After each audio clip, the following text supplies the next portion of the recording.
இறை இயேசுவில் எனக் அன்பார்ந்தவர்களே, நம் ஜீவனுள்ள தேவனின் உயிருள்ள வார்த்தைகளை தினமும் கேட்பதன் மூலம் உங்களுக்கு நன்மையும் ஆசையும் உண்டாவதாக. இன்றைக்கு நம் உள்ளத்தில் ஆண்டவர் பேச விரும்புகிற திருவசனம் விடுதலை பயணம் 34ஆம் அதிகாரம் 24ஆம் திருவசனம். உன் எல்லையை விரிவுபடுத்துவேன். இறை இயேசுவில் எனதருமை நண்பர்களே, உங்கள் அனைவருக்கும் நம் இயேசுவின் அன்பை உரித்தாக்குகின்றேன். இன்றைய வசனம் இயேசு உங்களுக்கு கொடுக்கின்ற வாக்குத்தத்தம். உன் எல்லையை விரிவுபடுத்துவேன் என்பதாய் கூறுகிறார். எல்லை என்பின் என்ன? லிமிட்ஸ், பவுண்டரி, வரம்பு, அளவை இப்படியெல்லாம் கூறலாம். என் வாழ்க்கை இந்த வீட்டிற்குள்ளேயே முடிந்து விடுமா?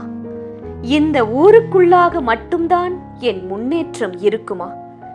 என் மனதில் எத்தனையோ காரியங்களை நான் சாதிக்க வேண்டும் என்று ஆசைப்படுகின்றேனே, அவையெல்லாம் நடக்காதா? நடப்பதற்கான எந்த ஒரு அறிகுறியும் தென்படவில்லையே என்று சோர்ந்து போய் இருக்கும் உங்களிடம்தான் இயேசு, கலங்காதே, உன்னை நான் விரிவுபடுத்தப் போகின்றேன் என்று இன்றைய நாளில் கூறுகிறார். நீங்கள் ஓர் மாணவராக இருந்தால் உங்கள் அறிவை, சிந்திக்கும் திறனை இவற்றையெல்லாம் விரிவுபடுத்துவார்.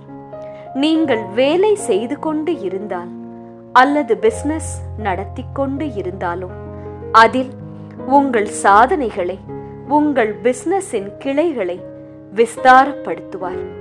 அல்லாமல் நீங்கள் வீடு கட்ட வேண்டும், தன் பிள்ளைகளுக்காக எதையுமே நான் இன்று வரை சேர்த்து வைக்கவில்லையே என்று வருத்தத்தோடு இருந்தார், நீங்கள் வரையறுத்து வைத்திருக்கும் தோல்விகளை, தடங்கல்களை எல்லாம் இயேசு எடுத்து போட்டு அவை அனைத்தையும் விரிவுபடுத்த போகின்றார்.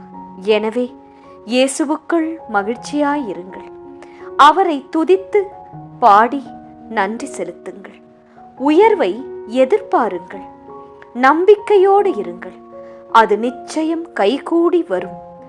ஒரு சிறு வலிமையற்ற செடியாக இருக்கும் உங்கள் வாழ்வை பெரும் பலமான மரமாக மாற்றுவார். நீங்கள் பூத்து குலுங்கி கனி தருவீர்கள். ஆற்றோரத்தில் நடப்பட்ட மரம் போல் இருப்பீர்கள். இனி எப்போதும் செழிப்பாய் இருப்பீர்கள். உங்கள் நிழலிலும் கிளைகளிலும் பலர் வந்து தங்கி உங்கள் மூலம் பலனடைவார்கள். எனவே தேவையற்ற சோம்பலை, கவலையை, கண்ணீரை, சோர்வை தவிர்த்துவிட்டு உங்கள் விரிவாக்கப்படபோகும் எல்லையை நினைத்து அதை காக்க, அது செழித்து ஓங்க, பலன் தர உங்கள் உடலையும் மனதையும் தயார்படுத்திக் கொள்ளுங்கள். அதற்கான ஜெபங்களை முழுமனதோடு தினமும் ஆண்டவரிடம் ஏறெடுங்கள்.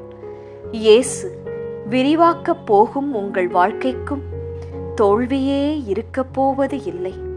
வானமே எல்லை. யாருக்கும் நாம் தொல்லை தராத ஒரு வாழ்வு, முழுமையடைந்த ஒரு வாழ்வு, நிம்மதியடைந்த ஒரு வாழ்வு, சந்தோஷமாக இயேசுவில் பூரிப்படையும் ஜெபத்தில் நிறைவடையும் வாழ்வு வாழ்ந்தால் மட்டும் போதும். அதுவே இயேசு எதிர்பார்ப்பது. ஜெபிக்கலாமா? இயேசுவே, உங்கள் எல்லைகளை விஸ்தாரமாக்குவேன் என்று தந்த வாக்கிற்காக நன்றி கூறுகின்றோம். உமது ஆசீர்வாதங்களை பெற்றுக்கொண்ட நாங்கள் எங்கள் நடவடிக்கைகளில் எல்லை மீறாமல் வாழ துணை செய்யும். இயேசு கிறிஸ்துவின் பெரிதான நாமத்தின் நிமித்தம் ஜெபிக்கிறோம். ஆமென். ஒவ்வொரு நாளும் உங்கள் உள்ளத்தில் ஆண்டவர் பேச விரும்புகிற இறை வார்த்தையை தெரிந்து கொள்ள ரோசரி பிரேயர்ஸ் சேனலை சப்ஸ்கிரைப் செய்யுங்கள். மேலும் உங்கள் நண்பர்கள் மற்றும் உறவினர்களுடன் ஷேர் செய்யுங்கள். நன்றி.